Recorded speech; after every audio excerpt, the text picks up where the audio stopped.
मैं कुंदन हूँ दैनिक जागरण से। मेरा एक सवाल है कि चिराग पासवान को लेकर भाई ये संशय खत्म हो चुका वो एनडीए में है। एनडीए के लिए इतना महत्वपूर्ण कैसे है चिराग? अब ये तो जाकर एनडीए वालों से पूछिए कैसे महत्वपूर्ण। देखिए, जिस भाजपा को आप लोग इतना ताकतवर समझते हैं, ये देश मान रहा है, अमित शाह, मोदी वगैरह, अगर आप इनको गहराई से, करीब से अगर देखना, जानना, समझना चाहेंगे तो आपको पता चलेगा कि जहां पर इनके खिलाफ लोग या राजनीतिक दल खड़े होकर मजबूती से चुनाव लड़े और इनको हरा दिया, वहां पर कभी इनकी हिम्मत नहीं हुई फिर से खड़ा होकर चुनाव लड़ने की। तो बिहार वो भूमि है जब 2015 में अमित शाह और मोदी अपने सारे प्रयास के बावजूद उनको सफलता नहीं मिली।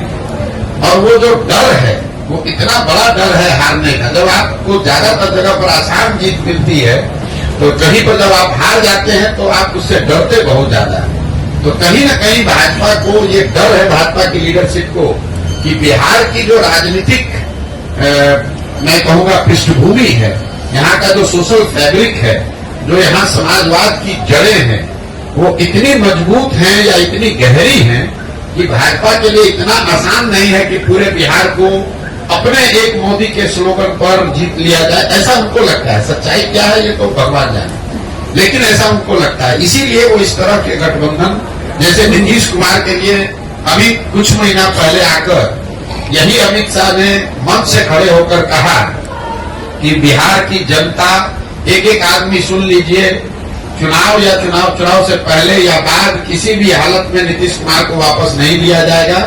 इनके लिए भाजपा के दरवाजे हमेशा के लिए बंद। वही अमित शाह जो इतनी बड़ी बड़ी बात बोलते हैं, ये लोग दावा करते हैं हम 400 सीट जीतेंगे। नीतीश कुमार जैसा आदमी जो कि बिहार में रहने वाला साधारण राजनीतिक समझ रखने वाला आदमी भी जानता है कि नीतीश कुमार के राजनीतिक वजूद बिहार में अब कोई बहुत मजबूत नहीं है। ये उनके राजनीति का अंतिम दौर है। लेकिन अगर वो भी वापस आ रहे हैं तो भाजपा को उसको मानने, स्वीकार करने में कोई दिक्कत नहीं है। तो ये इसकी वजह यह है कि बिहार की राजनीतिक भूमि को भाजपा इतना आसान मानती नहीं है। चाहे वो चिराग हो, उपेंद्र कुशवाहा हो, मांझी हो, नीतीश हो, चाहते हैं कि जितने लोगों को साथ में रखे ताकि ये खतरा ना हो कि कहीं 40 में 2-4-5 सीट का नुकसान हो जाए।